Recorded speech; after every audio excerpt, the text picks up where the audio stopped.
We're going to do some things you're probably not ready for tonight. There will be some stories from all of you, some that have been phoned in, some that will no doubt leak in through Skype and other means. And, of course, our national number. We'll get to all that. I've got a couple of stories I want to read you first. This comes from a young lady. When I was 18 and I moved in my first place, my friends decided to show me the local cemetery at night after a hard day of hauling boxes. It was a large cemetery with old graves on one side decorated with statues on the other side, a lawn with headstones of veterans in the area laid flat in the grass. The six of us walked down a path that separated these two sections of the cemetery, admiring the statues and pillars to our right. We arrived at a low stone wall around a family plot and decided to get a closer look, wondering aloud if it was really a good idea to visit a cemetery in such a creepy old cemetery at night. As one of my friends began reading the name and the dates on the headstones, another friend said, "I think there's someone over there." So we all turned to look, thinking we were about to be ushered out for trespassing. Well, I looked where my friend was pointing, and beyond the graves of the hundreds of veterans who were buried there, we saw a dim light about 100 yards away. In hushed silence, we watched as it moved closer. Soon, we realized this was not the authorities with a dim flashlight. As it moved diagonally across the veteran graves, we could see it was a gray, human-shaped figure. We began asking each other, "Do you see that?" About 50 yards out now, I could see a solid gray figure of a monk, hood drawn over his head, rope tied around his waist, hands folded into his sleeves as he floated on his course toward us. The closer this figure came to us, the more details it could be made out in the dark. As the monk appeared to give off a light of his own, I could see the shadow of a face under the hood, his knees bending under his robe with each step he took across the grass. Even the ends of the rope around his waist were swaying as he walked. I stared in disbelief, wondering what my eyes were truly seeing. I asked my friends to each point to it, to track its movement, to prove we were all seeing it. They did, but they were growing more frightened by the moment. The monk, now about 20 feet away only, full-bodied, 7-foot-tall apparition, was going to cross in front of where we stood, as he did not appear to be changing the direction he was going. My friends all ran back to the car, screaming for me to join them. I stood, amazed, breath held, blood cold, and watched him slowly walk past me. He must have been 5 feet away, close enough to just walk up and touch. The details of his appearance I will never forget. He looked exactly like a Franciscan monk, but light gray and dimly glowing. My friends screaming for me in the distance, I watched him disappear into the rear wall of the brick caretaker house. This happened at the Greenlee Road Cemetery in Sonora, California, in the summer of 1994. That's from Heather.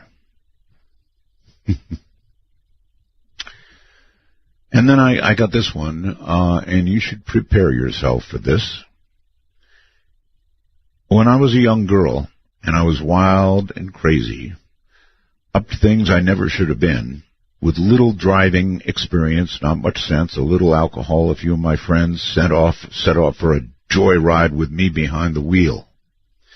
Well, as the morning came, I dropped them off, and I was headed toward home, planning on dropping off the car somewhere close to it. I somehow ended up on a very busy street during a morning rush hour.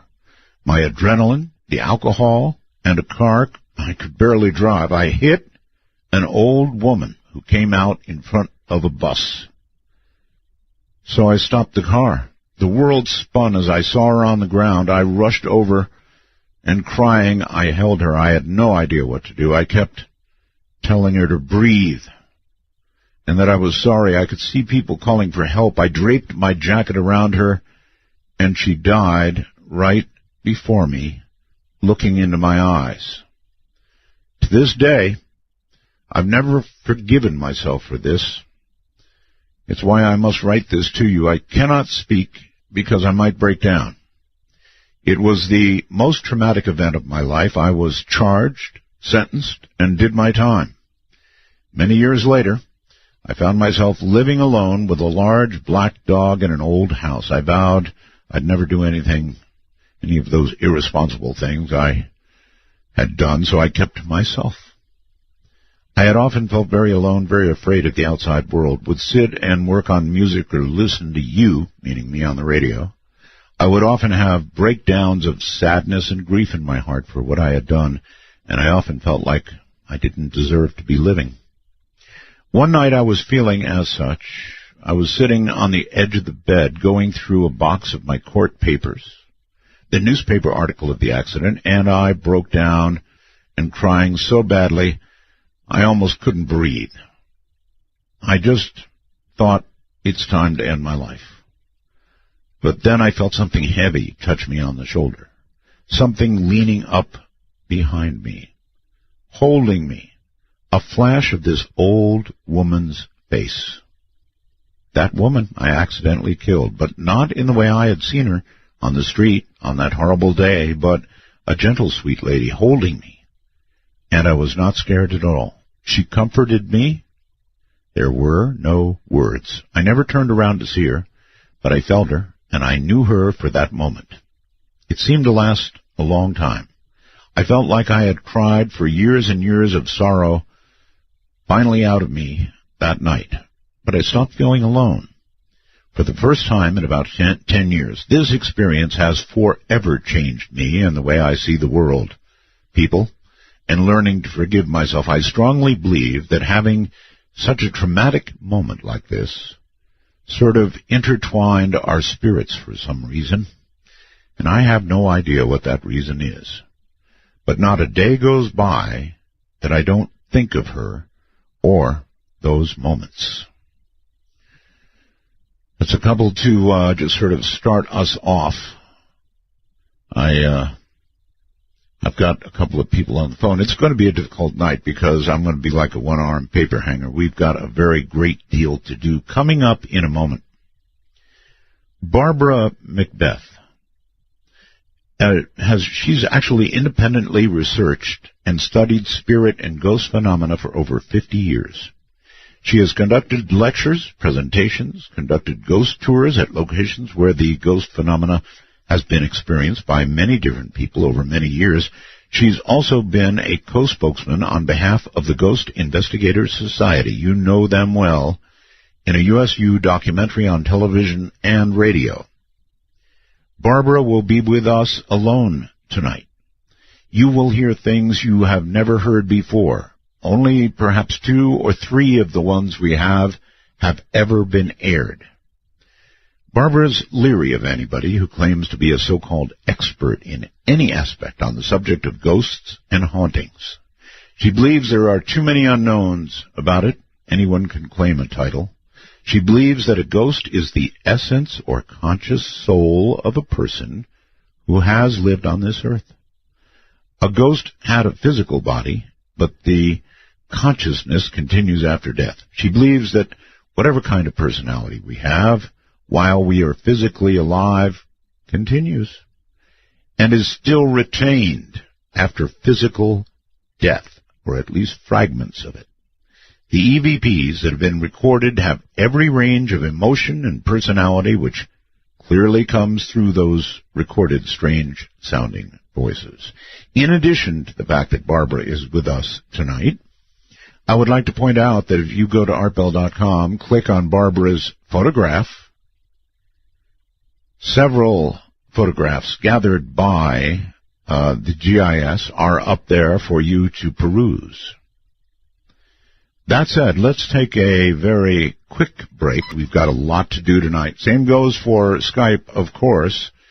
So here we go. National number is 952-225-5278.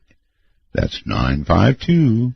225-5278. Might as well upset somebody else's night, right?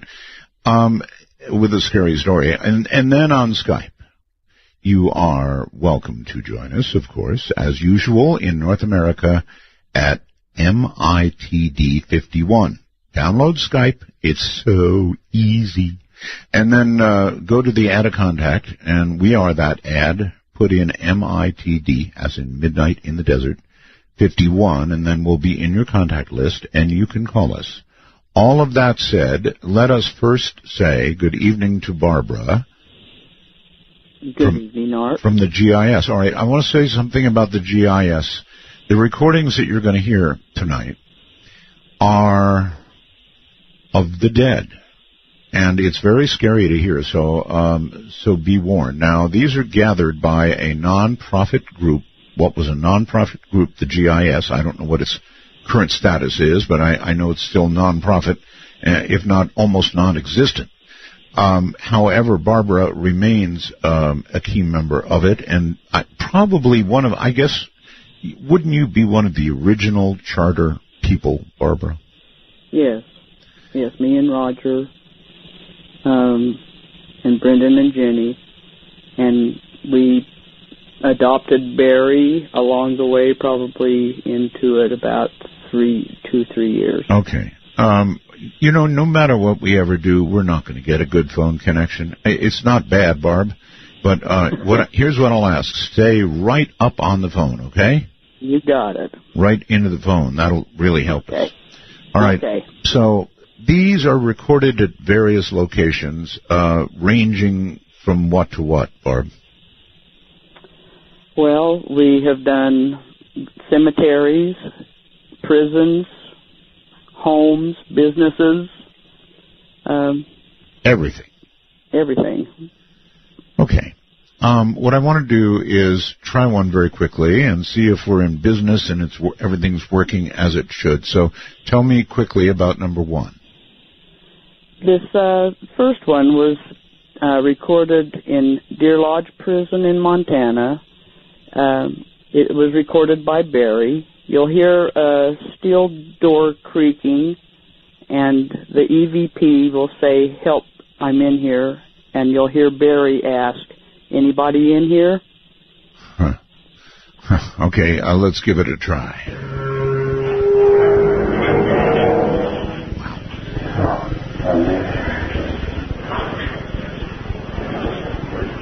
Anybody in here?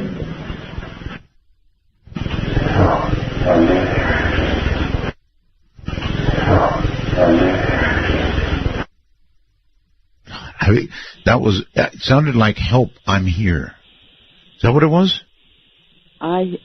We hear, "Help, I'm in here." Help, I'm in here. Yeah, help, I'm in here. Sure enough.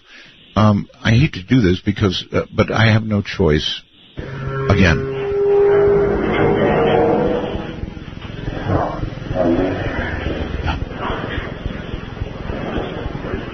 Anybody in here?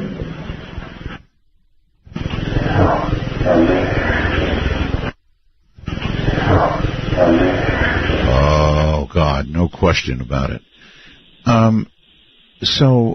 What's the theory, Barb? Do you think that this man might have died in jail? I believe if he did not die in that prison, that's where he returned after he died. Really? I believe his spirit is still in that prison. That's creepy. It's a horrible thought, is right. In other words, you do your time, and you do your time. Gee, maybe he didn't do enough time, or he passed too quickly, so cosmically up there they made him continue to do time, huh? That might be just where he lived most of his life. That might be all he knew. Okay. I can't imagine prison being a very happy place in the first place. So it seems like, to me, this is my own theory, but I think that people return to locations that they haunt, that they were connected to in life.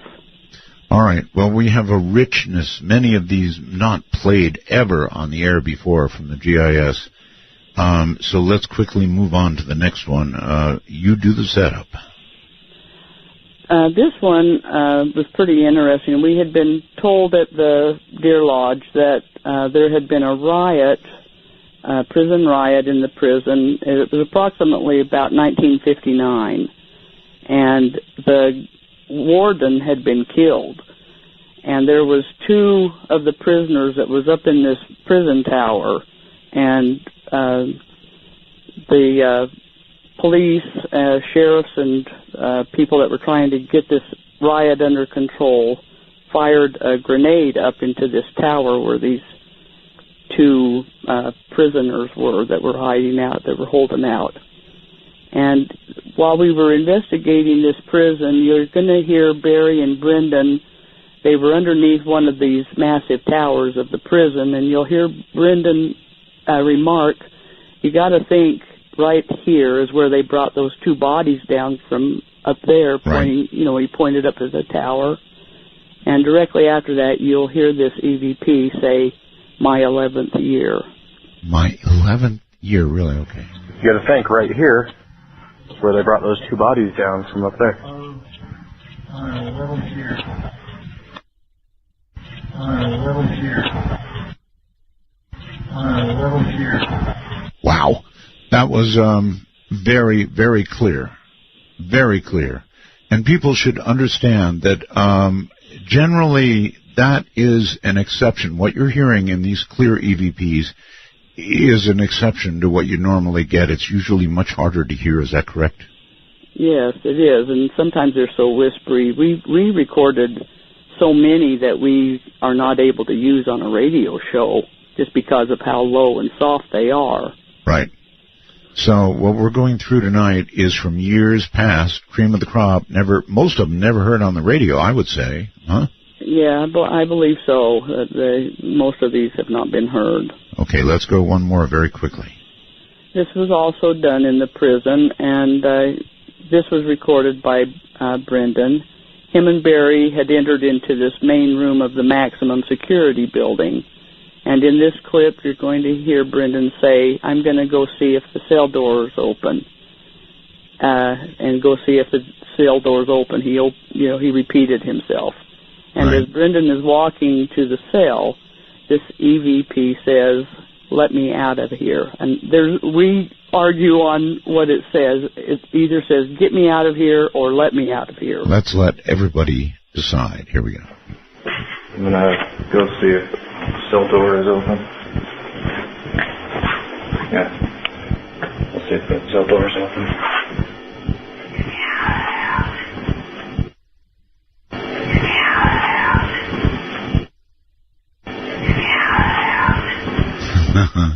I think it's "Let me out of here." That's what it sounds like to me. Let me out of here. Wow. Yeah, there's discussion between us on what it's saying. But you can hear something different, and that's all right. It's just that there is a voice there that should not be there. Well, yeah, clearly. Some of these now were recorded on audio tape, and then, of course, in later years, you moved to digital. That sounded almost like it came originally from audio tape. From audio tape. Right. And I think it did. Right.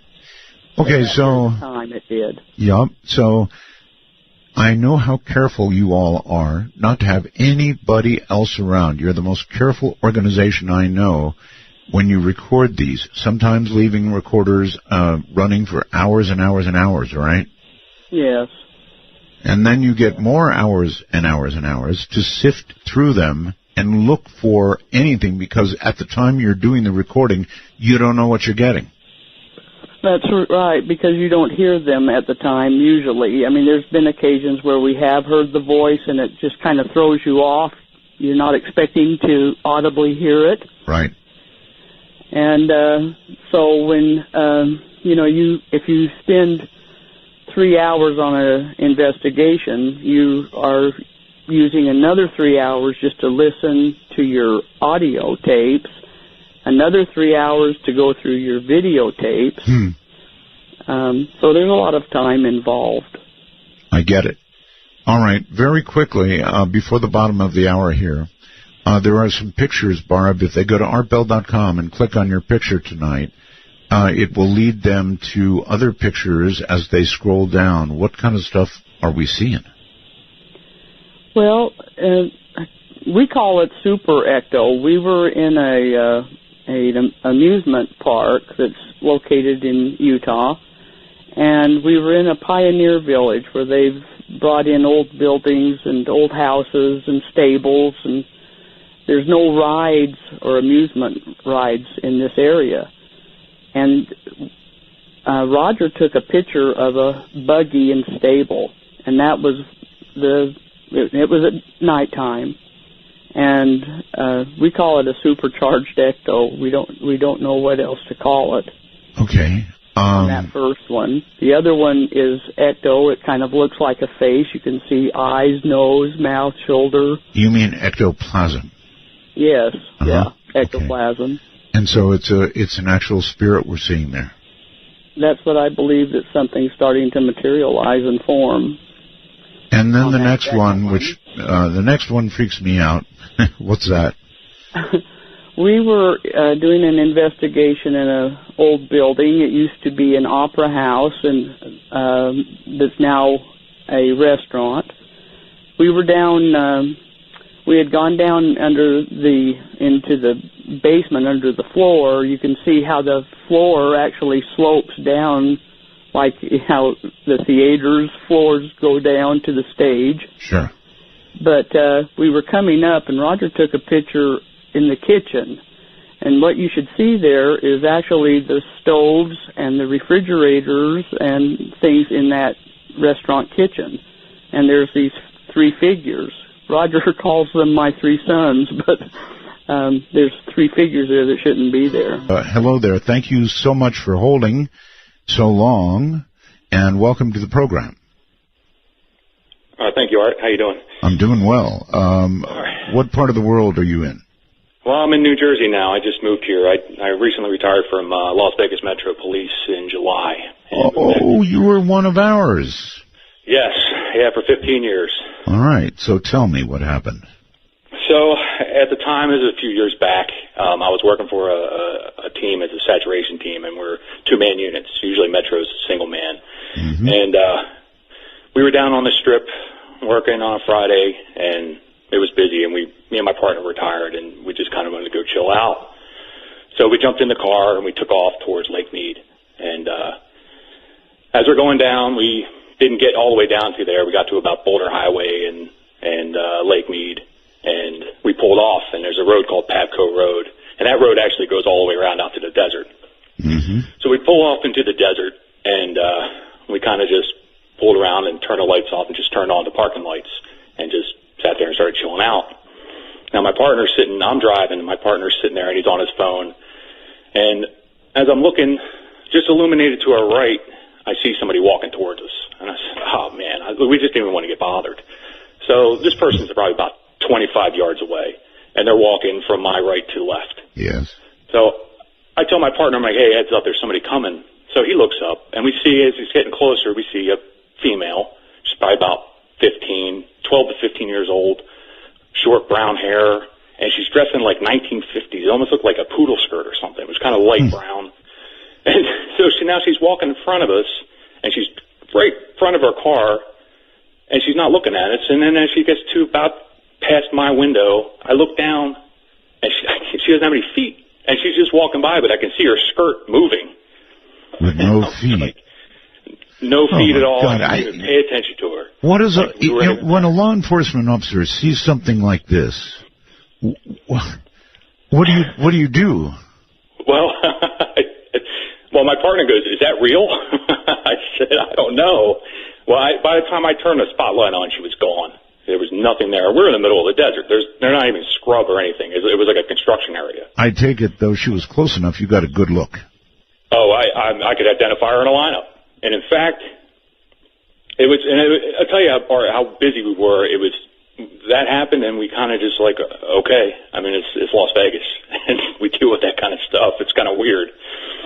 I don't want to think that, but okay. Well, so we go on about our day, and I actually kind of forgot about it because it got really crazy that night. And about a couple weeks go by, and we're in briefing, and they do electronic briefing where they show it up on the wall, and they're going through the slides. And Las Vegas Homicide just came out with a thing where they wanted us to review all the cold case files. Right. So they're coming up.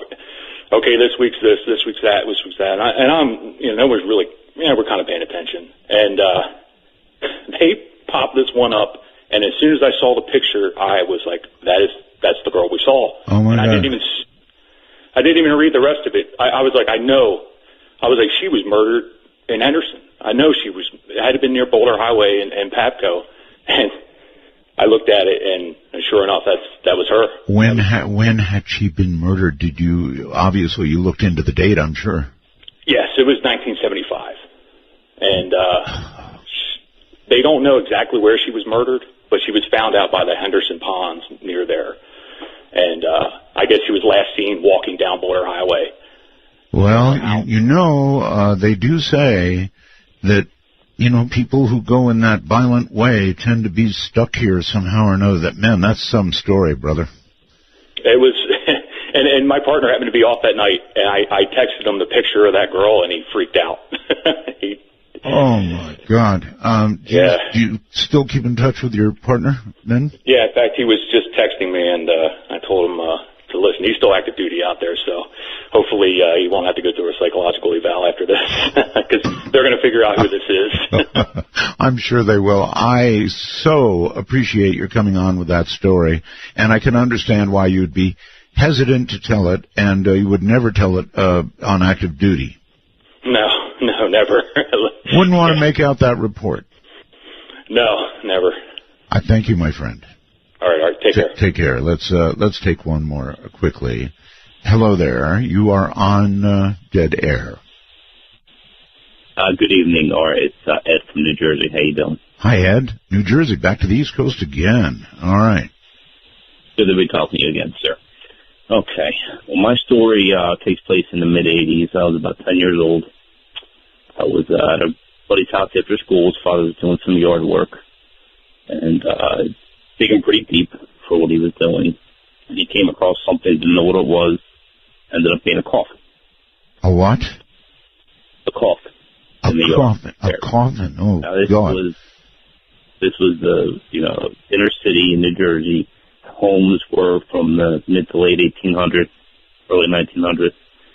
So there was a small backyard. So, long story short, with that, ended up being a toddler. They looked into it, the authorities. When it was done back to 100 or so years ago, it was done properly. Just nobody knew it was there. Forward about 6. Not what I want to find when I go digging in my backyard. No. So it was an infant. Yeah, I believe it was around 18 months old. Boy. So, I would assume all you found would be bones at that point, of course. Well, I wasn't there when I opened it. Consider yourself lucky. Yeah. Oh, yeah. Any activity at all after that? Yes. This is what the good part of it is. Fast forward 6 or 7 months, a new pal starts hanging with us. Hanging at my buddy's house again. What happened in the past is distant memory. And then one day, our new buddy says to my friend whose house it was, I didn't know you had a little brother. He said, I don't have a little brother. Yeah. I said, yeah, you do. He was just, peeking at me and waving from the top of the steps. Yeah. He was like, well, we thought, this kid, we thought maybe he was joking around with us. He never heard anything about the story. He was new to town, but his family was originally from the area. So every time we would be at the house, this one friend of ours would be the only one to see this kid. Well, one day, the kid's father comes and pick him up and says, guys, want to hear a funny story? My great-grandparents used to live here. They actually lost a child when he was about 2 years old. So it was the one friend who was seeing this entity's relative, great-uncle or whatever it may be. When we do these voices of the dead, this GIS stuff, we get a lot of children's voices. Extremely disturbing. I really thank you for the story. That's I don't know what to think about that, but it's a great ghost story. Thank you. Thank you, sir. Take care.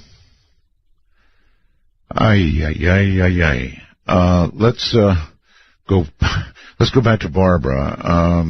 Hey, Barbara. Those were great. Those Wonderful were stories. pretty good stories, huh? Yes.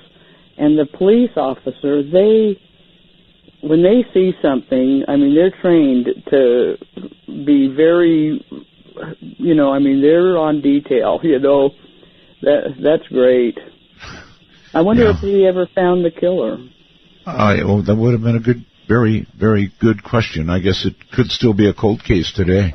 All right, let's move on. Number 4.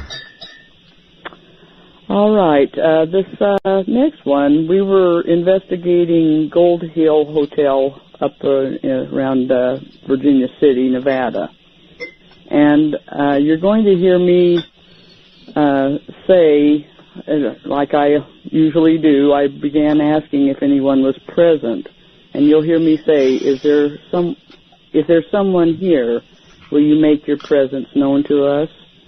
And you'll hear a young child, I think it sounds like a young boy, saying, help me. Help me. All right, here it comes. Is there someone here? Will you make your presence known to us? Help me. Help me. Help me. Man. Okay, so that was a child's voice. I'm very curious about the electronic accompaniment. Any idea what that was? No, I have no idea. It was kind of an odd sound that went with it, huh? Mm-hmm. Yeah. You could still hear it well. There is nothing that bothers me more than hearing the voice of a child that's passed. And it's because I guess we all feel children should go immediately without passing go up to where it's good, right? And it just makes me question why we get so many children's voices, because we never ever have allowed children to be with us. Of course. All right, let's do another one. We've got so many, so... This one, you will hear Barry talking to Roger, and Barry is kind of harassing Roger, and they're talking about some movie. We can't even remember what movie he was talking about, but he says, I think you've seen that movie at the LDS Temple, that he said to Roger. And you'll hear Roger say, they do have some good shows, though, and then a man's voice says, kill them both. Kill them both? Okay, here we go. I think you've seen that movie at the LDS Temple. They do have some good shows there. Kill them both. Kill them both. Kill them both. Huh. I'm not sure what that noise is. I don't know either. Well, let's actually close things up and try it again. That was, I believe, number 5, right? Yeah. So let's see what number 5 does now. That's still there. I there. think you've seen that movie at the LDS Temple. They do have some good shows there. Kill them both. Kill them both.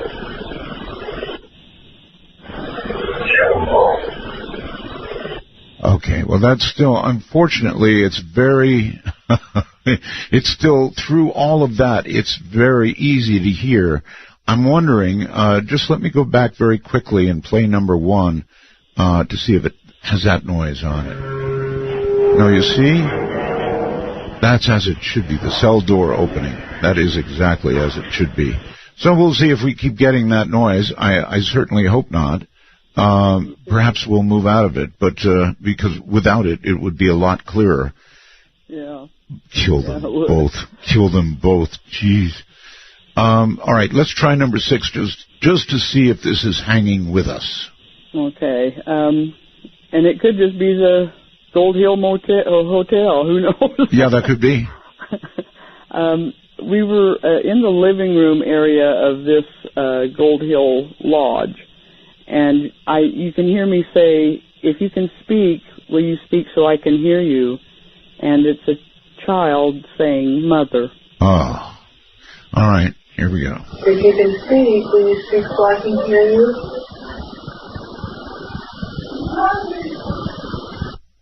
I don't. Mother, yes, Mother, but I just don't get that sound. And we'll kind of examine during a break coming up what that sound is. In the meantime, let me quickly go to Skype and Israel. Hello, Israel. Yes, hello? Hi. Do you have a ghost story for us? Yes, Mr. Bell, I have a very good ghost story for you. Fire away. Okay, let me get comfortable here, and I'm kind of nervous, so let me take a deep breath. Deep breath, yeah. So this ghost story comes from my mother. My mother's a Pentecostal pastor.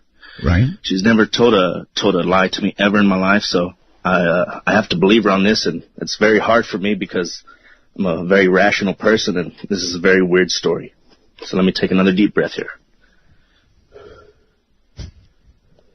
Okay. So this ghost story took place in the mid-'60s. My mother was traveling around, and she found herself in the capital of Honduras.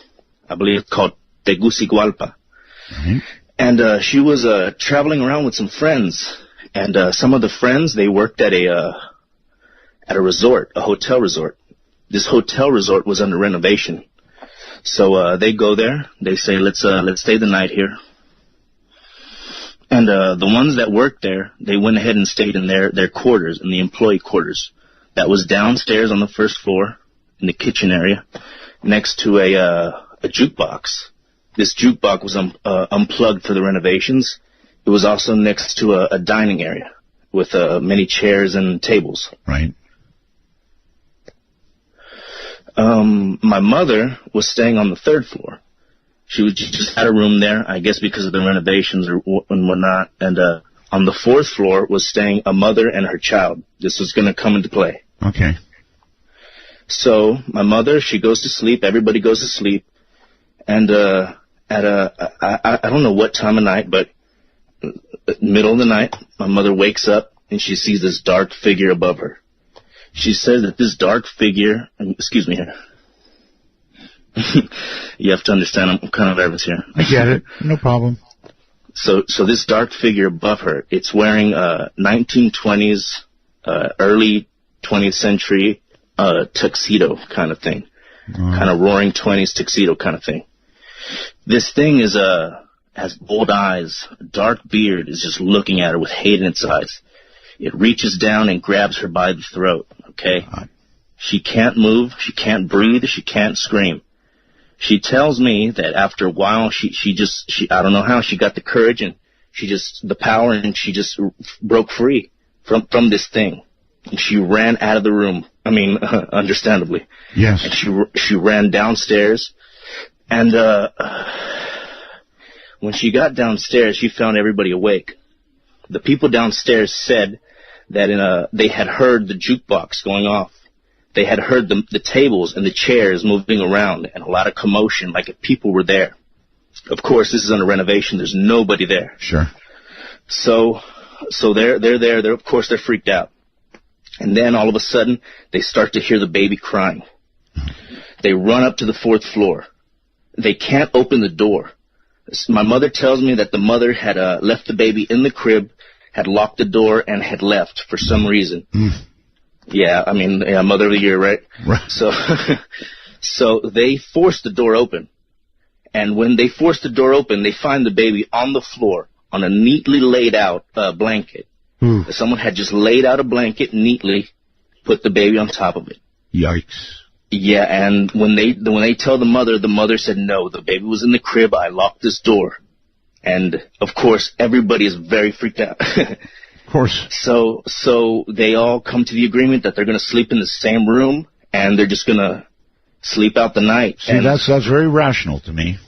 I would too. Yeah, yes, sir. And I mean, that's the end of the story, Mr. Bell. I mean, they just slept out the night in the same room, and that's what happened at that hotel. So somebody must have tenderly held or moved that child. How in the world could anything like that happen? It's very weird, and like I said, I'm not the type of person to believe this, but this comes from my mother, who's never lied. She's a Pentecostal pastor, and it's very hard for me to... Oh, I believe you. I just don't understand or even begin to understand the forces involved. And in hearing the voices of those who have passed, as we've been doing, is really, really creepy to me. Oh, and Mr. Bell, if I can add, I remember an old show with the GIS that they had the bathtub, if you remember. Oh, it really freaked you out. How would I ever forget that? That was a very good episode. Very good show. The drowning, I believe. Yes, sir. Yes, that's what it was, and that freaked me out. That's why I remember it. Okay. All right. Thank you very, very much for your story. This, of course, is dead air. Voices of the dead, and it really becomes very, very disturbing for some people to hear this. And I checked, Barbara, it looks like we're out of the bad audio territory. Those just had it on it. So number 7 coming up. Tell us about number 7. This was at a mortician's home that he was having activity, and I always felt like something had followed him home from work. And you're going to hear him. We were up in his son's bedroom where a lot of activity was taking place. And you're going to hear the mortician say, "Can you see him while he's here? Can you see the lights?" And you will hear a voice. And we have a dispute on what it says. Some of us think that it says, for years. "I don't know if I want to live," and the other one says, "I don't know how I'm going to live." Okay. So I guess first choice would be, "I don't know if I want to live." Here we go. Can you see the waves here? Can you see the lights? No, I can't live. No, I can't live. No, I can't live. Oh, man, that's clear. I don't know if I want to live. I think that's very clear to me. Is it? How does somebody on the other side, if that's where they are, that's a statement, right, Barb, of somebody who is probably alive, a statement, or somebody who is very recently dead and doesn't know it yet? Or the mind is continuing and they want it to stop, and they're still, as far as they're concerned, they're still alive because their consciousness is all right. Still going. One more time from the other side. Can you see the waves here? Can you see the lights? No, I can't live. No, I can't live. No, I can't live. Totally creepy, Barbara. I don't know if I want to live. I don't know if I want to hear that one again. I want to emphasize to everybody that your organization is pristine, as are you, Barbara, ethically, in every way you can imagine. This is the real McCoy you're hearing. These people have done a fabulous job with thousands upon thousands of hours of work. Think what you will of what you're hearing, but there's nobody around making these sounds. There's no fakery about what you hear going on. Number 8. On this one, this was recorded at Indian school where they would take children, American Indian children, off the reservations and bring them to this school, and this is where they would live also. And we were there at this location. There is no other voice that you'll hear. It's just the EVP. And it sounds like it says, "I don't want to come. I don't want to come back." Okay, I don't want to come, or I don't want to come back. Listen carefully, everybody.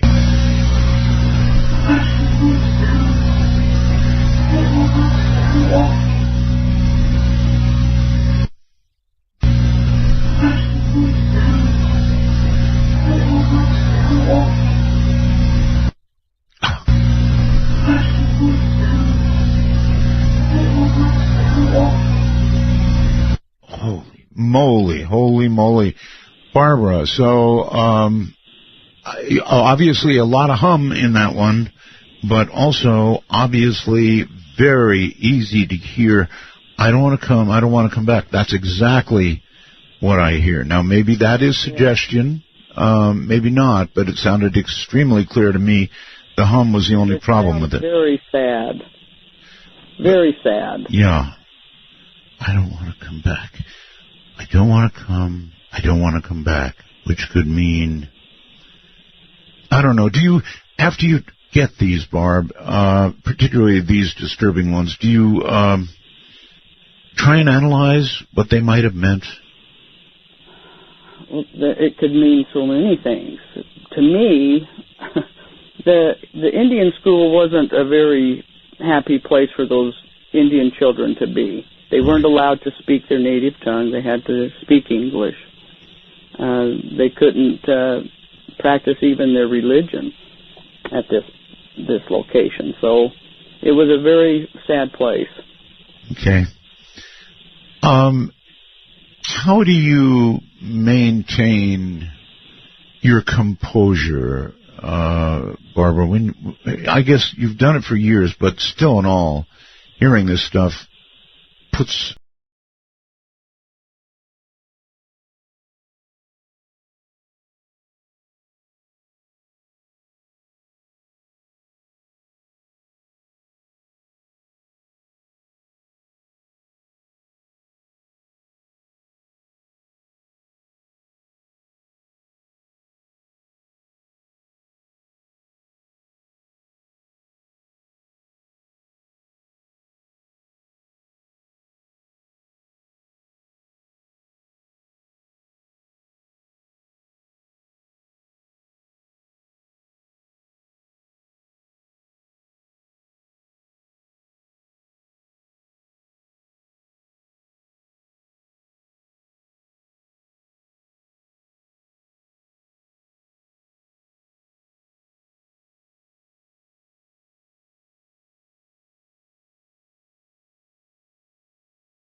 My.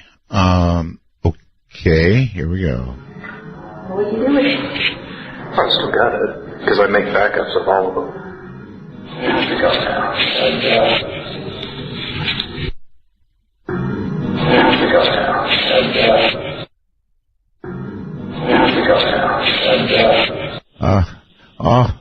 That one is shockingly clear, I'm afraid. There may be some people who have a problem with it, but I'm not one of them. I have to go now. I'm dead. One more time. I've got to do this again. What are you doing? I still got it, because I make backups of all of them. You have to go now. You have to go now.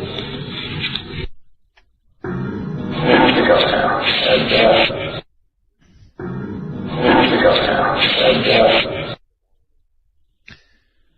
That's just totally too creepy. I'm glad I didn't, and I almost skipped it. Good Lord. So I have to go now. I'm dead. I guess they get busy on the other side. Actually, even though that was horribly creepy, it would suggest that, I don't know, maybe he's headed to a gin rummy game, or I'm trying to think the best here. Or some activity that they have over on the other side. I have to go now. I'm dead. Catch you later. I don't know. I'm going to ask you in a little while if you... this is the GIS that has done the work for you over many, many years and thousands of hours of recording, transporting themselves to locations where they thought they could get things and getting them. And here is, once again, Barbara Macbeth. Barbara, welcome back. Thank you. Let's do a couple and then a couple of ghost stories. We're sort of just jumping all over the place tonight, so I'm taking it. I hope you're keeping track with me. I would think the next one would be 13. You're right. Okay, good. Good, for once. This was a private residence, and you'll hear Brendan say, I tell you what, it is hot in this house. And he recorded this voice, and I don't know what it was referring to, but it says, she didn't put it down. She didn't put it down. All right, here we go. I tell you what, it is hot in this house. She didn't put it down. She didn't put it down. She didn't put it down. All right, I have an observation about that one right away, and that is, not only is it clear, but it's almost too clear. I mean, it's almost like, somebody was in the room actually saying that. Of course, we have no idea what it means, and I trust you implicitly, Barb, but if I didn't know better, I'd say that's, like somebody in the room. That's how clear it is, although there is a certain sound that comes with it. It's a little bit unnerving, huh? Yes, and the difference, I think, that you're hearing is Brendan used a condensed microphone, and it was recorded into his computer. Ah, okay. That would explain it, but a good one. Oh, a good one. I tell you what, it is hot in this house. She didn't put it down. She didn't put it down. She didn't put it down. So she didn't put it down, but there's no way to know what that means, huh? No, I mean, it wasn't. It's what it's saying isn't relating to anything that was being said or done at that time. Barbara, you do this, but how do you sleep at night? I sleep very well. You do, huh? Oh, yes. This doesn't scare me. I find it very fascinating. People that have witnessed ghosts, like a full apparition, yes. I feel like they are very fortunate, and I feel like we have been very fortunate that we have recorded so many voices that they have talked to us, like what they have done. Did you hear the opening story? It was from Heather, actually. Yes. Oh, my. That's called Up Close with an Apparition. Yes, and she's very fortunate to have experienced that, because there are so many people, especially people that research it, and all the ghost investigators that are out there now. Mm-hmm. They would love to experience something like that. They would give anything to experience that. I guess that would be true of ghost investigators, but it would not be true of me. That tells you why I'm not a ghost investigator. Just hearing these voices puts a chill down my spine, and I guess we might as well do the next one, though I'm almost hesitant. Tell me about it. This was in the same, in fact, it was the same day, and Brendan recorded this in the same house. He says, "Is anyone here? Does anyone want to talk to me?" And this voice was recorded. There was blood. There was blood? Uh-huh. Okay, here we go. Is anyone here? Does anyone want to talk to me?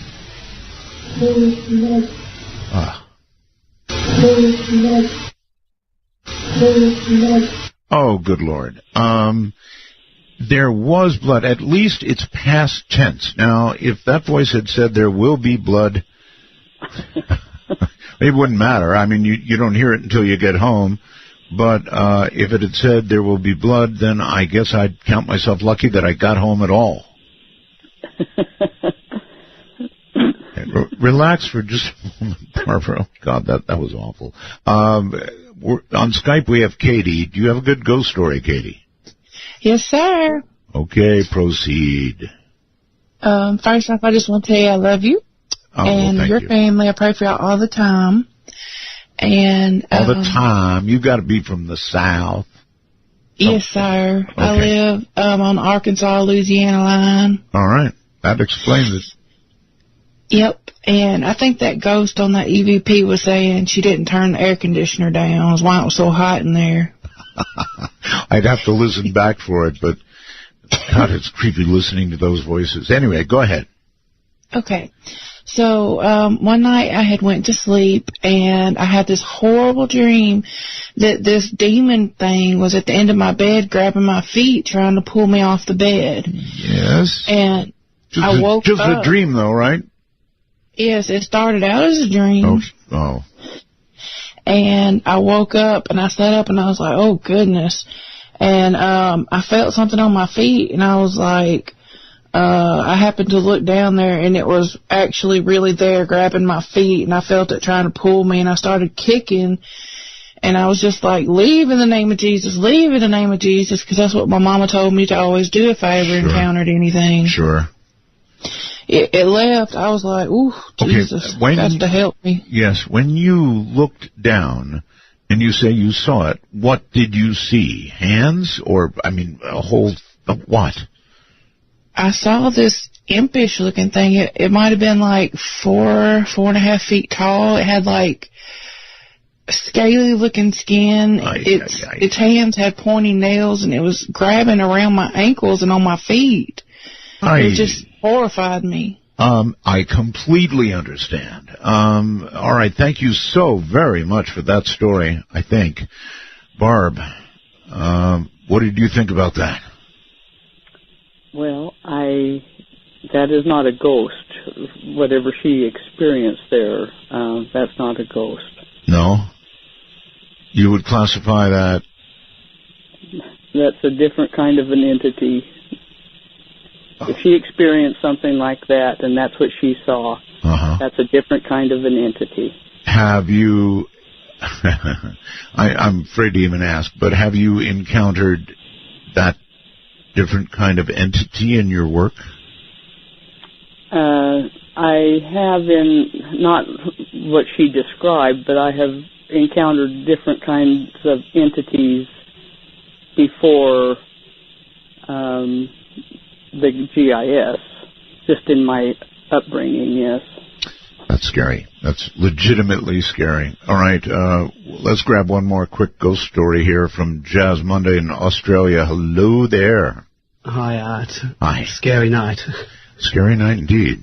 Yes, so back in 96, my brother was suffering a deep depression and he hardly ever came out of his room, and one day I found him unresponsive in his bed with an empty bottle of pills and a note. And the paramedics came, they worked on him for what seemed like hours, and at one stage they thought they had lost him, and then they were able to revive him and stabilise him enough to get him to the hospital. Long story short, they did get him to the hospital. He did survive. He's since turned his life around. He's no longer in a deep depression, and he's living overseas with a wife and family. So fast forward to earlier this year, and my sister and I were helping out at my parents' house, and she was putting her son to bed in one of the bedrooms. As she exited the room, she was startled because she thought she saw a solid human figure with its back towards her, who she categorically claims was my brother, because you sort of know the look of someone you've known for all your life when you see them from behind. Of course. And she sees him turn and walk into the bedroom, and she knows at that time, like, she called out to him, and I heard her actually call out to him, and like, she knew full well at the time that it couldn't have been him because he wasn't there. So she walks down the hallway, turns into the bedroom, and there is nobody there, and no way anyone could have gotten out.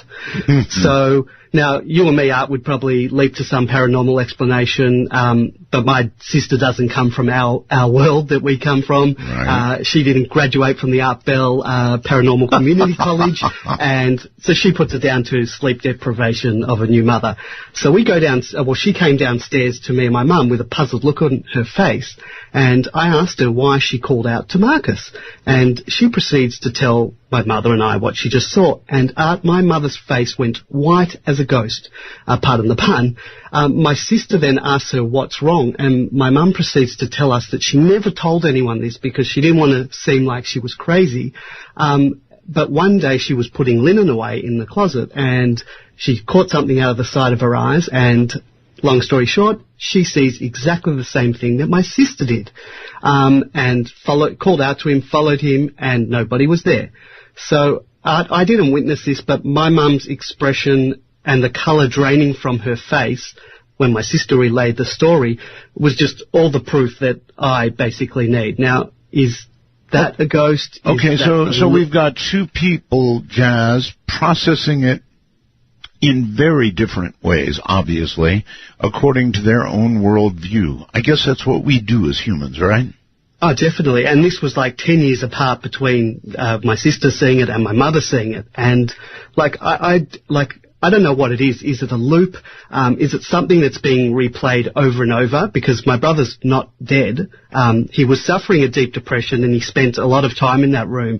And we always assume that hauntings are the result of like when a death is, very sudden, or it's violent, or, there's some kind of unrequited love or something like that. And, depression's a deep, strong emotion. Oh, yes.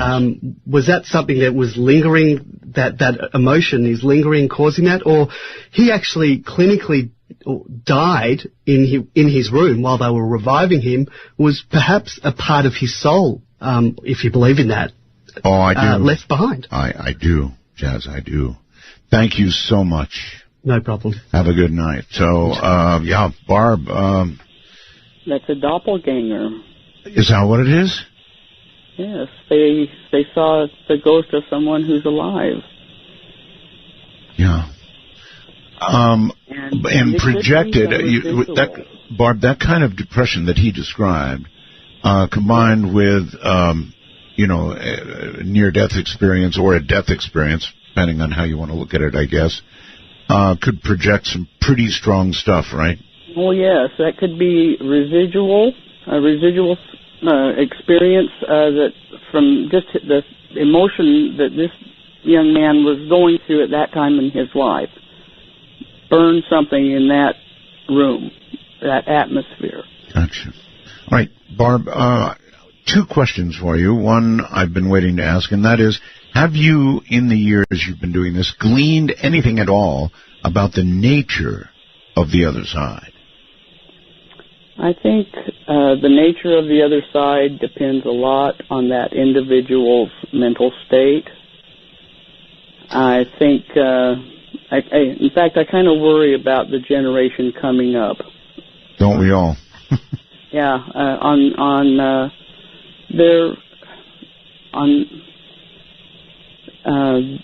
how the ghosts will be in the future. You know, I mean, there is so much turmoil. Well, we are the future ghosts, and then as they will then be. One other question, and that is about suicides, Barbara. Have you discerned anything at all about suicides versus natural or even unnatural deaths? I've known some people that have committed suicide, and their families have all experienced activity. I don't believe their soul and their spirit is at peace after they've died. I think they're still in turmoil. Wow. I think the mental state of the person continues. Okay. All right. Let's do number 15. All right. This was at an old Western military fort that was established back in the 1800s, and it's still in use today. Barry was in the museum, and which used to be one of the barracks. And he recorded this child's voice. It says, "It's dark in here." Yeah. It was not dark in that room at the time. There were still lights on. Gotcha. But when we went back to that location and we were talking to the curator of the museum and told him about this child's voice, he informed us that he had just learned a few weeks prior that women and children were kept in the basement of the barracks for their own safety. The women, the wives of soldiers, were referred to as laundresses. Wow. And to keep them safe, they lived in the basements of these barracks. Because we were surprised to get a child's voice there on this military base, you know. I can imagine, of course, yes. Here we go. Wow. I'm going to have to replay that for you, I think. It was quite clear and quite fast, so let me do it again. Oh, that is a little child's voice. There's no question about it. One more time, please. Yeah, that's awful. You know, obviously it's dark then in a different realm altogether, yes. The other side. And I don't want to think of the other side as dark. Maybe this poor child made a wrong turn, a.k.a. John Lear. I don't know. So. The curator was quite surprised that we had recorded a child's voice, and he was quite fascinated that we had. Yes. Yes. All right. One more. And it's number 16, and it's pretty... This has been heard before. Yes. But this is the creepiest, the creepy. It really is. Tell us about it. This is in a cemetery, and it's one of our favorite places to go. We get great EVP out of this cemetery. And we were discussing some ghost pictures that had been developed, and we were looking at them and talking about them.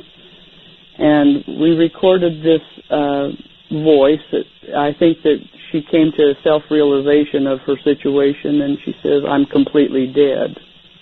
The moment of realization, huh? Okay, here we go. I'm completely dead. Okay, so we don't have that one repeated unless I repeat it, and I shall indeed repeat it. I'm completely dead. Okay, what's being said is, I'm completely dead, and there's absolutely no mistake about it. One more time. I'm completely dead.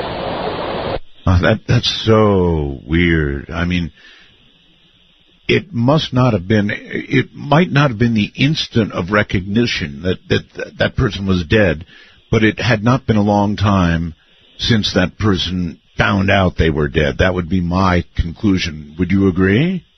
Very, very possible. Huh. And so Barry recorded this voice. He was upstairs, but they called the cribs where the girls would work, little small rooms. And he was winding up and we were getting ready to leave. And we have the impression that this female ghost kind of liked him. You hear this voice, she says, "Gonna miss you, and I mean it." Yeah. So I guess, let me just play it. I guess there's humor on the other side.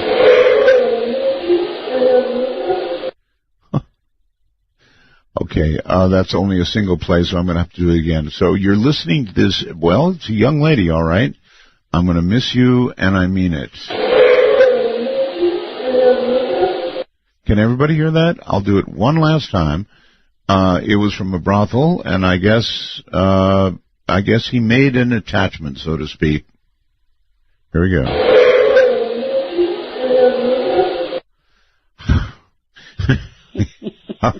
That's funny. Probably her routine line that she'd give when they'd leave. Maybe, but once you're on the other side, I guess you don't get to utter too much that people hear, and that's kind of a key. I mean, you're there with electromagnetic pickups and hearing things that other people don't hear, so it makes you wonder, how often does an entity, a ghost, try and communicate unsuccessfully?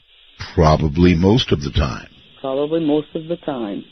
So the connection from their world to our world is, well, at best, very tenuous. All right, hold tight, Barb. Let's go to Skype and see if Daniel's got a good one for us. Hi, Daniel. Hey, Art. Hey. Hey, I'm so glad to be on because you have combined two of my favorite shows, the EVPs and the Ghost Stories. Gotcha. Awesome. Yeah, I know. It's pretty cool. So my ghost story starts in 2006. I went to a really small private college in North Georgia, and the ghost legends around there are really sort of famous among the students. Mm-hmm. But the one that I always heard, because I was a theater kid, is in our little black box theater was the spirit of Jesse, who was very big into the theater, always played an older role if they needed him, and was supposedly a janitor who died in a car crash. Right. And I experienced little things with Jesse, but he really got me one night when it was my first date with the woman who would become my wife. Oh. We set up a little TV to watch a movie, and I dragged a couch in, and I was one of like 3 people who had a key to this place after hours. Mm-hmm. So we watched our movie, and the thing you have to understand about this black box is, in the middle, it's a wide open space for 2 floors.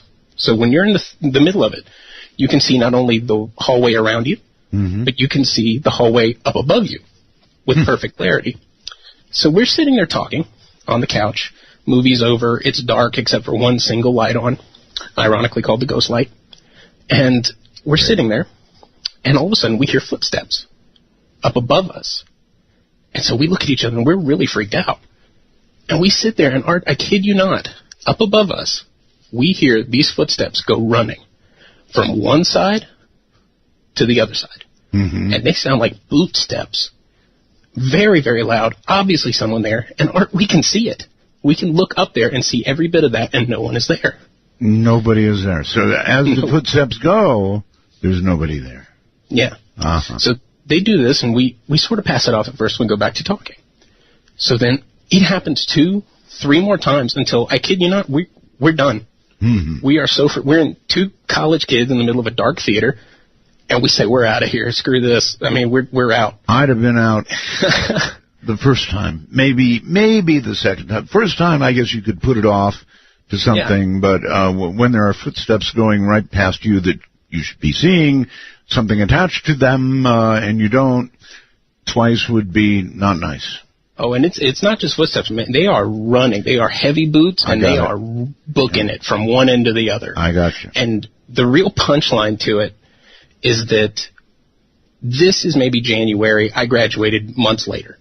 So right before I graduate, I talked to the head of the theater department. We're sitting in her office just chatting, and I happened to bring up Jesse because I never truly believed the legend behind him. I'd experienced him. I knew he was there. I totally felt that, but I didn't believe in the legend. Okay. And she goes, "Oh, no. She said, "He wasn't a janitor." And I said, "Excuse me?" I'm floored. She said, "Oh, I knew Jesse. He wasn't a janitor. He was a cook. He loved the theater. He absolutely adored it." And she goes, "Actually," and she reaches around and she grabs a picture and she hands me the picture, and there was Jesse. And she absolutely confirmed that not only was Jesse a real man, not only did he love that theater, but that she believed that he was there too. I mean, it sent chills down me. All right. Thank you so very, very much for the call, and let's go to Santa Rosa, I think, California, on the phone. You're on the air. Hi, my name's Kathy. Hi, Kathy. This took place in Marin. I occasionally am called to help people if they have a disruptive spirit or weird energy in their house, and some people down there had built an add-on to their home in Marin. They added a guest room on the back, and every time somebody stayed in it, they always wound up on the couch in the morning saying that it was freezing in there, that they didn't feel good. It was too cold. There was something wrong with their air conditioning, and sometimes it looked cloudy in there. So they would always wind up kind of afraid sleeping on the couch. And they didn't deal with it too much because they didn't use it to sleep in themselves. But then one day they decided they were redoing their house, and they were varnished a mantle over the fireplace. And when they woke up in the morning, there was a little child's footprints in the varnish going across the top of the mantle, and they didn't have any kids. So they got a little freaked out about that, and they decided they knew someone who knew me, and they just said, "Would you just come over and take a look at this, what's going on in our house," kind of an energy feng shui, I suppose. Sure. And I went there with a couple of friends, and I have some abilities to do this, so we walked into the room, we opened the door, and it was like walking into a refrigerator.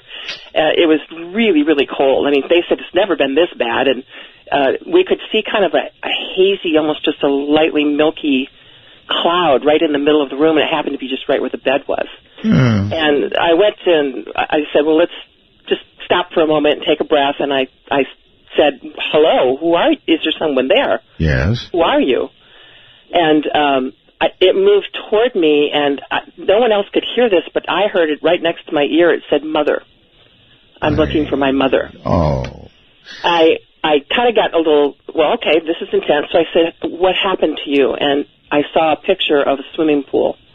And they also had mentioned to me that occasionally they found piles of little bits of water in the floor. Really? In that room. And there was actually some dampness on the floor when we were there. So we actually walked out of the room because it was really intense, and we were having a little bit of a hard time with it. You actually saw water on the floor, little water? There was little, damp piles of water, just like 3 or 4 of them leading out the door. I so know where this is going. I'm afraid. Well, they had actually had the plumber come and check. They had the air conditioning checked. They thought there was something wrong with the house. Right. So I sat down and I asked them, "Have you ever had a swimming pool in the backyard?" And they said, "No, there's never been a pool there." And I said, "Are you sure?" They said, "Well, we can call our next door neighbor." They had someone who lived there for 50 years. They gave her a call while I was there, and she said, "Well, yeah, some 10 years ago there was a swimming pool there, and the people who lived there, their 3-year-old daughter had drowned in the pool." Oh my God, I knew it, yeah. And what had happened is that the father he blamed the mother, and he was so livid he literally showed up with bulldozers, I guess, and bulldozed the pool and filled it with earth. And they moved out. And 2 years later, the mother evidently, who had never gotten over it, died in a car accident. It was a single car accident. There was some speculation that she had killed herself. And the little girl was, so as they told me this, I said to the little girl spiritually, just telepathically, "Can I help you?" And she said again, I will need to find my mother. And I did a few things that I know how to do in terms of assisting spirits to move on, and reconnected her to let her know she didn't have to stay there. And I did manage to reconnect her with her mother and help them both move on. That poor little girl. Do you have any, we hear, with these EVPs, we hear so many children. Do you have any clue? I'm going to go back and ask Barbara again, but we think, we adults, we somehow think that if a child like that drowns in a pool, they're not going to some nether region where there is nothing or darkness or cold or whatever. They're going directly to heaven without passing go, but it doesn't seem that way. Where was that child trapped? She was trapped in the anger between her parents. They didn't let go of her, and she was actually trying to heal her mother. One of the reasons she didn't leave was because she was really in pain about the fact that her mother literally disappeared spiritually. She just went kind of in such deep depression, and the entire family was destroyed. And on some level, the little girl was still trying to find them and heal it so she could move on and finish the cycle with them. And it was a very, very painful thing. We were all very sad when we got done, but uplifted because we actually were able to assist them. And that's a whale of a story. Thank you so much. You're welcome. Take care. It's hard. This thing with kids is really hard for me. The adults, well, you can imagine all kinds of long lives lived, right? In error or sin or however you want to look at it, and they're being trapped, but not children. So there must be many things that we truly do not understand about what we call the other side. Here once again is Barbara Macbeth. Hi, Barbara. Boy, that was some story, huh? Yes, it was. She actually got into a dialogue with a little 3-year-old. My goodness. And hopefully the people that live in that house have never experienced her again. She has moved on, hopefully. It'd be interesting to know. When I asked you about tell us something about the other side, you really can't. I do understand that. But you do believe, right, that this is some sort of, middle area before you go on to wherever your final destination, I'm not trying to spit out movie titles here, is? Well, you're getting into theology. Yeah, a bit. I just believe that we continue on. I believe that it's a learning process, that this is just one of the lessons, life's lessons here, and we continue on. Number 18. All right, you're going to hear Brendan and Barry. We were investigating a mortuary, and Barry recorded this. And you'll hear Barry say to Brendan, I hope there's no bodies down there. Mm-hmm. And this voice tells him to talk to the dead. Talk to the dead. And there was several bodies down there. We didn't know it. There was a couple of us that went down in the basement, and there was probably about 9 bodies on slabs in this room. On slabs? Yeah. All right, here you go.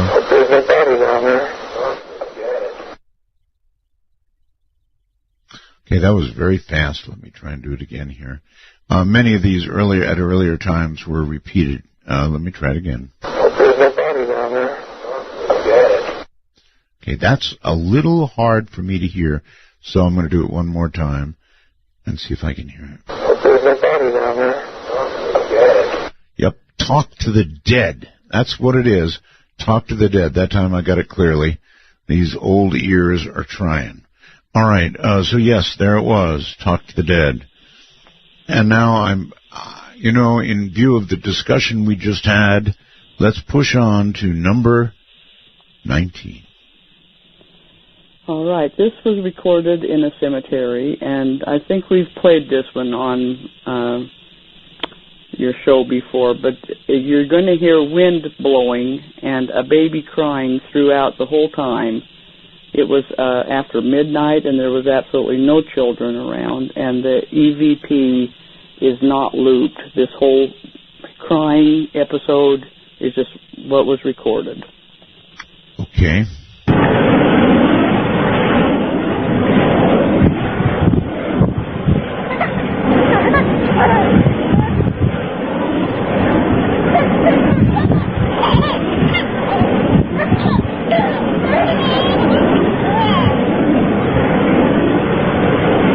Now, you see, it doesn't seem My God, that was awful. I mean, how could a infant, a baby, be caught on the other side? That's awful.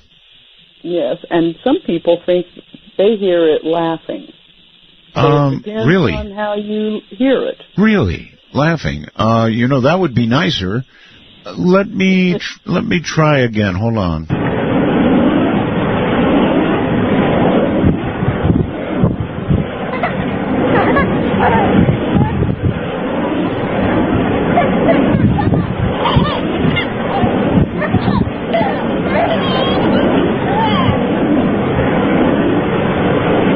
Thank you, Barbara.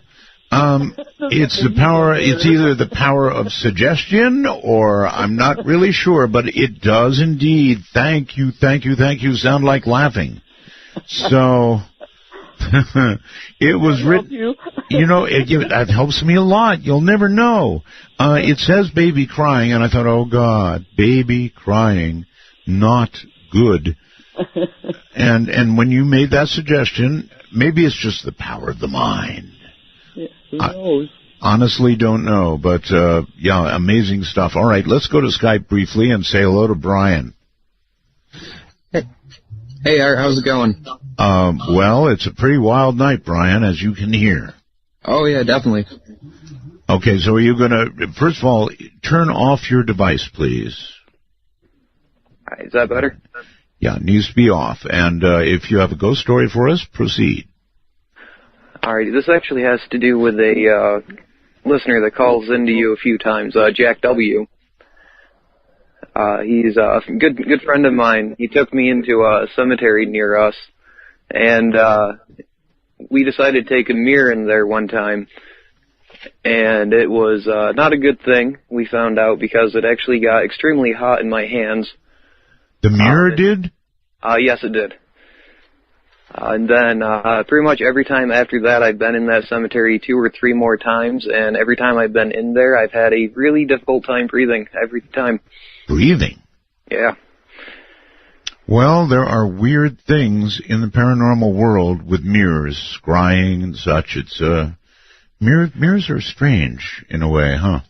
Yes, they are. I appreciate your story. It was short and quick, the way to do it. Thank you very much. So, what do you all think about that? I'm kind of glad that he brought it up. Barbara, mirrors. Are you aware of anything with regard to mirrors that is strange, unusual, paranormal? Yes. Mirrors, to me, are weird. There's a lot of, there's some cultures, I don't know if they still do it, but I know they used to do it when a person would die. Yes. They'd put mirrors up because the dead supposedly does not like seeing themselves. Huh. You think the dead can see themselves? I don't know. I don't know. I just know that has been a procedure of certain cultures in the past. I see. Brendan experienced seeing that child in the mortician's house. It looked like his neck was broke. It wasn't fitting right. Brendan saw his reflection in the mirror. Gosh, no thanks. That's horrible. All right, Barb. Hold on. I'm going to I'll put you on hold and venture forth. We've been getting quite the night tonight. Lake Charles, Louisiana, I do believe. Hello. Art, thank you for replaying the baby, because I'm sitting here and I had chill bumps.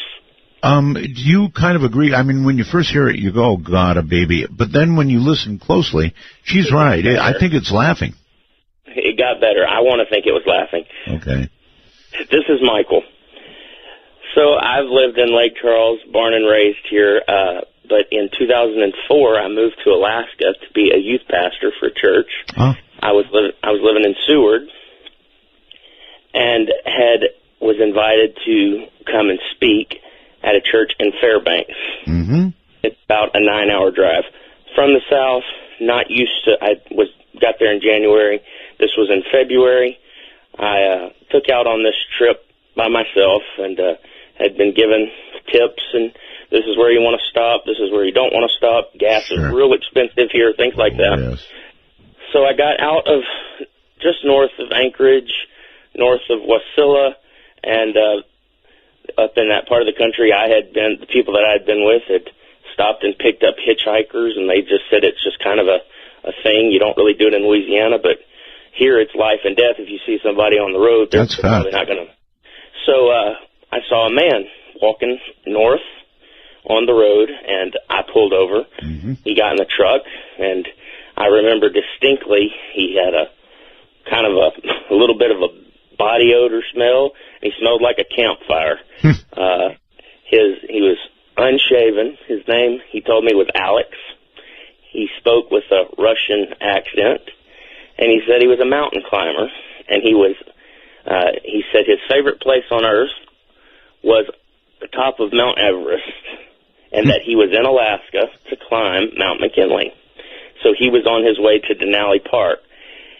He rode with me in the car for about 2.5 hours, asking me about why I was there, about my calling that I felt on my life and feel on my life, discussed those types of things with me, gave me tips about driving in the ice, and told me not to do things that would have caused error. Right. And we came to a town called Trapper Creek. I don't know if you're familiar.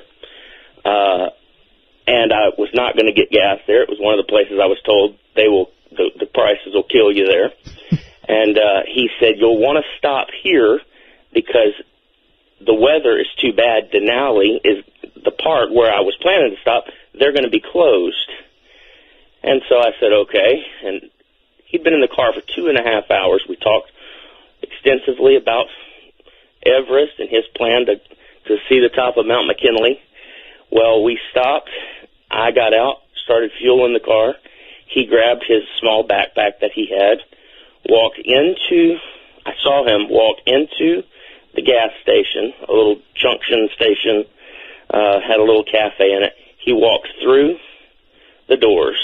When I finished filling up, I went in to use the restroom and pay and grab a bite. And I asked the clerk, I said, where's the man that just walked in? And she looked at me and said, you're the only one who's been here for hours. Mm-hmm. And I said, no, a man just walked through these doors. We spent 20 minutes walking around the back of the building. We followed the tracks back to the 2 sets of tracks back to the truck. He was nowhere to be found. There was icy wetness where he had been sitting in the truck. Really? The truck still smelled like him. So at that point, I've chalked it up to, was it a ghost? Was it an angel? I don't know I wouldn't have had enough gas when I got to Denali. That gas station was indeed closed. Well, here's what I'll say.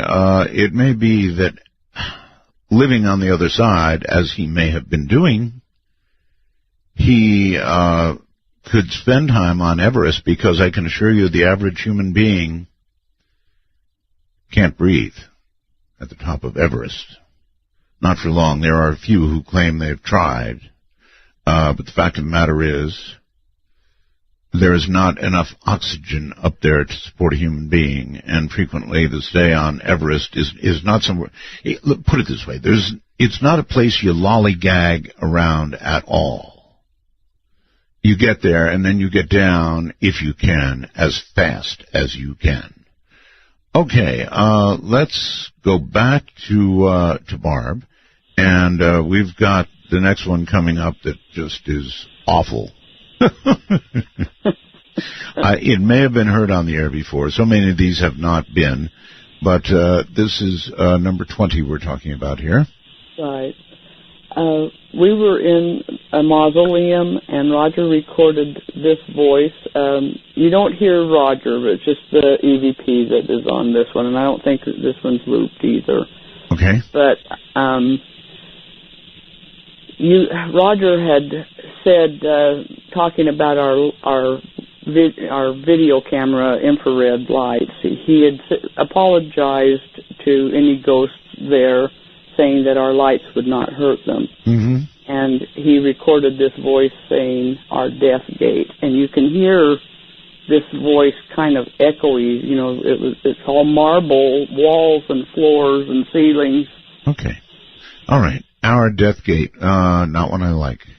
And, hold on. We're going to get to it here. I'm going to have to play this, I think, several times for you. Death gate, that would mean where you go to die.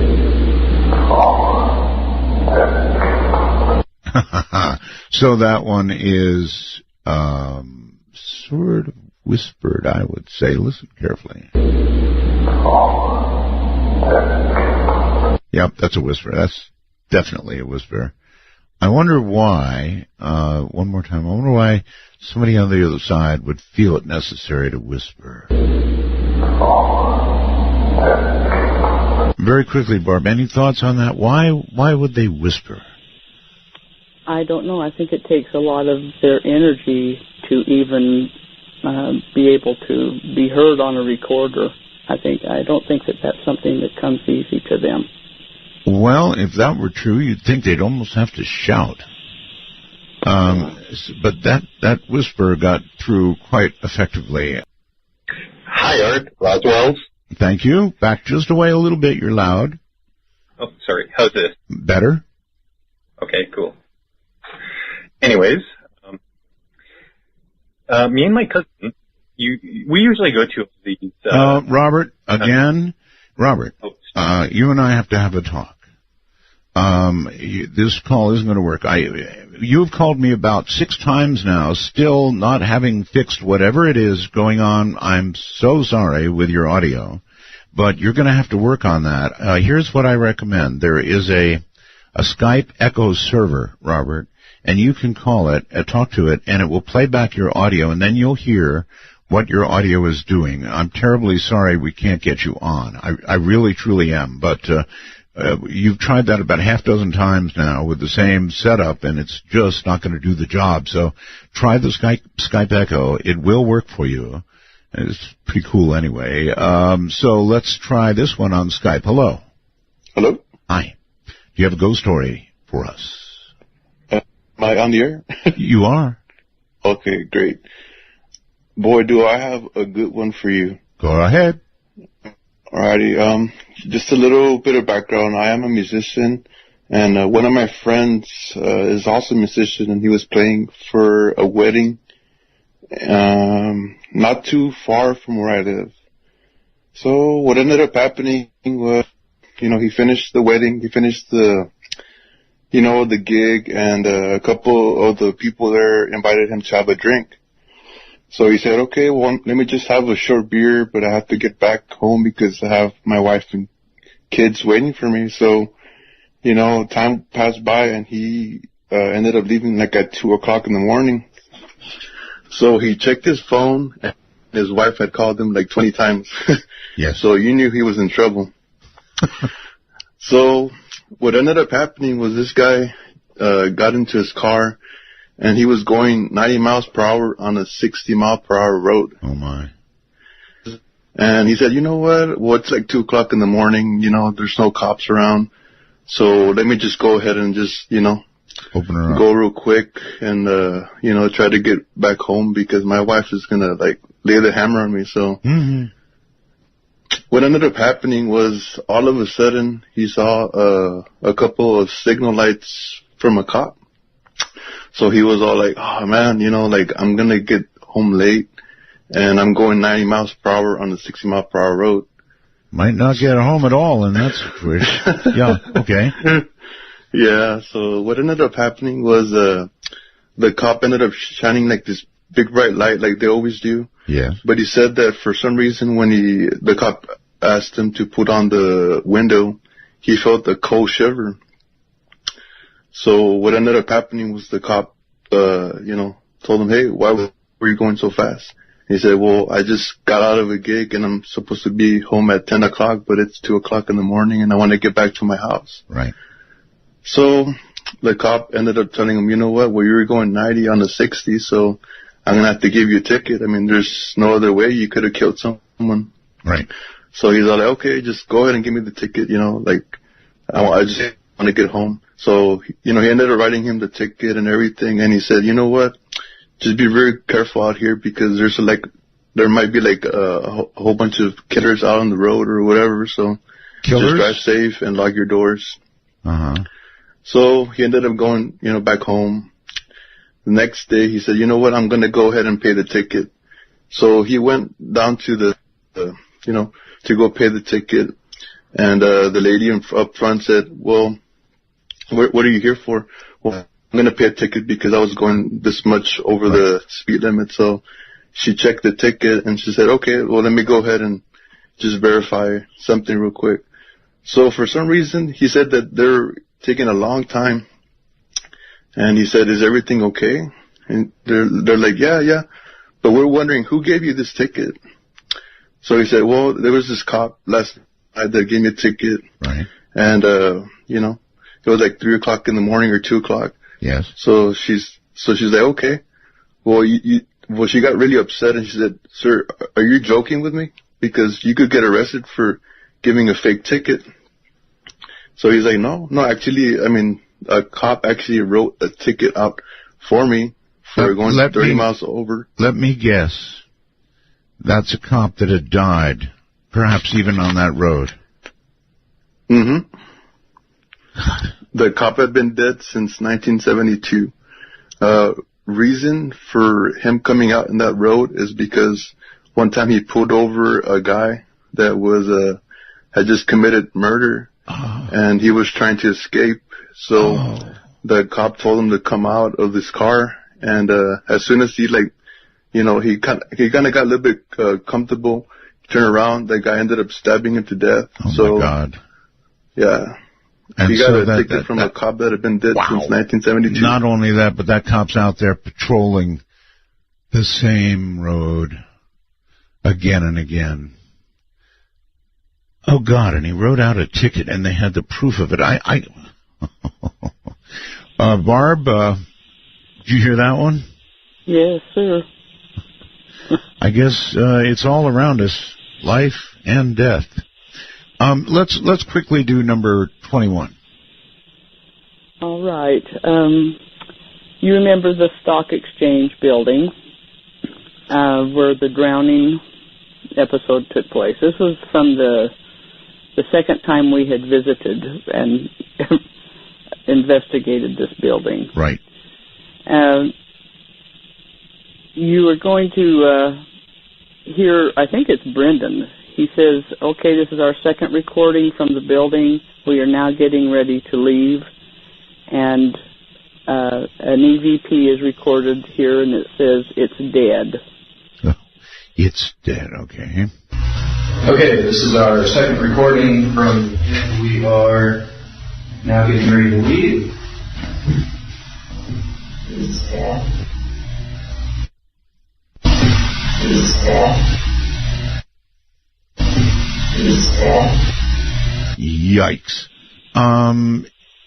Do you think, well, the other recording you mentioned was where the drowning was? Yes. Oh, my.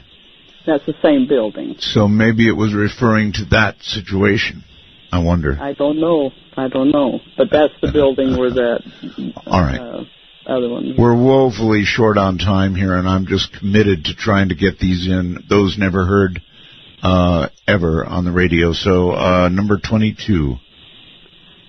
All right, you're going to hear me talking about another EVP in this. You're going to hear me talking about how the quality was, and I'm saying you can tell he's real quiet and draggy, and it sounds like it hurts him to talk. Mm-hmm. And this EVP was recorded, and it says, we can talk. We can talk. Okay, here we go. Now you can tell he's real draggy and quiet, and it hurts him to talk. Who's cutting it? Who's cutting it? That's unnervingly clear. Yes, that was recorded in the house that we rented for several years. It was quite active. Oh, how, I guess for you, lucky. I thought so, but my husband Roger didn't. I would imagine not. I'm with Roger all the way. One more time. That was freaky. Now you can tell he's so draggy and quiet and kind of hurts him to talk.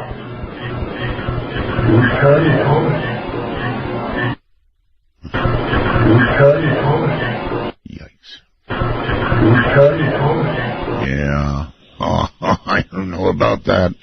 Obviously they can talk. It's a rarity, I suppose, but apparently they can. All right. Hold tight, Barbara, for just a second. Let's, let me see. Like a one-arm paper hanger here. Let's go to, how about this one? You're on the air. Hello. Hi, good evening, Art. This is Millie. Hi, Millie. How are you? I'm doing good. Love the show tonight. And I want to give a quick shout-out to the Art Bell Time Travelers on Facebook. And we have a quick question, and I will get to my story real quick. Okay, question? At the beginning of the show, before the first EVP came out, there was a spliced voice that came in while the two of you were talking. And we don't think you heard it. We all heard it. Did you hear it? No. You're going to have to go back and listen to it. It was like right around the beginning, the first couple of EVPs. I think it was right before the first one. All right. Well, I can listen. I can go into my, I'm a time traveler, believe me, so I will go and I will listen, I promise. All right. We thought you were haunted. Okay. Now, back in California, we lived in a haunted apartment. A man had killed his girlfriend in there, and we knew it was haunted. Weird things happened in it. And we had these two friends that had been together forever. We took them over to our ex-brother-in-law's house for a barbecue. Well, she kind of got a hankering towards him. And, we didn't say anything to the man. His name is Ron. And he was over drinking one day with us. And we had this table that my husband made by hand. It was a very strong table. You could jump up and down on it, and it wouldn't move. Right. And he was talking about his girlfriend, and we kind of lied about it. And every time we would lie, one of the legs started bending out. Oh, my. And I noticed it. My husband noticed it. And we tried to change the subject. It hadn't fallen over yet, but it took about a half an hour. And within that half an hour, that leg bent out to the point where the table actually fell over. Oh, my. And my husband picked it up. Now, the leg was from another table. It had a screw in the center of the leg, and it was attached to a table bracket. The bracket had a lip on the inside, so the leg kind of slanted out, which made them really strong. Yes. Do you know what I'm talking about? Yes, but how it would bend, no, I don't know about that at all. And the screw was not bent. He put it back in, and it was fine. That table lasted for years, and it never did it again. But the more we lied about him, about where she was, the more that thing bent until the table fell over. Usually it's a nose growing, not a table bowing. I think the lady that died in there was telling us, don't do it. At least I got a laugh tonight. Thank you so very, very much for that story. My goodness, folks. All right, let's go back over here and say, Barbara, you're back on the air again. That was quite a story, wasn't it? That's great. Okay, we're way short on time. I'm determined to get to the last two, so let's do it. Number 23. All right. We were at a bed and breakfast place. It's a big mansion that they've turned into a bed and breakfast in Salt Lake. Right. And the woman that was on staff that night, she was showing us around, and she said there was this little table by the office that she sat in, and she's looking at this book that had pictures of the original homeowners of this mansion. Right. And she said, you're going to hear her say, this was the main guy. It's Dr. Edward Woodruff and his wife. And then this EVP says, very feisty. Very feisty, really. Well, that's a new one. This was the main guy. It's Dr. Edward Woodruff. Wife,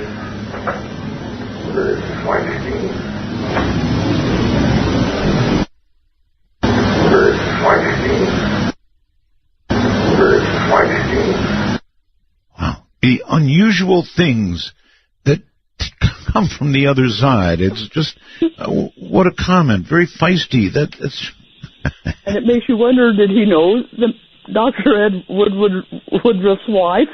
Yeah, well, that's right. That's right. Okay, last one, Barb. All right, this is a Utah cemetery, and it was the cemetery that we've gotten so many great EVPs from. This voice, we recorded him many times in the first couple of years that we would go there. Really? Or there were several of them that had the same voice, but anyway, you're going to hear, we were discussing a voice that was previously recorded and that said A Company when a military headstone was being read aloud. Oh. And Roger was relating this and erroneously said Company A, real proud. You'll hear Roger say that. And I recorded this voice repeating him, Company A. Oh, so, okay, here we go. Company A. Wow. Wow, that's a real wow. So, and also very clear. So this is a military man, very, very proud of Company A. One more time. Company A. Company A. From the other side, that's actually one of the best ones I've ever heard. And you can hear in this military man's voice that he's very, very proud of the fact that he's Company A. One last time. Company A. Company A.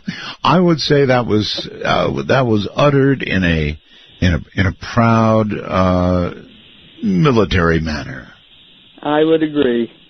Well, Barb, it has been unusually amazing tonight, a mixture that we've done, and I don't know how to thank you for doing this. I know it took a very great deal of prep on the part of my producer and working with you, and then to be able to mix it with some of the greatest stories we've ever had on a show of this sort. Some great stories tonight. Yeah, absolutely great stories.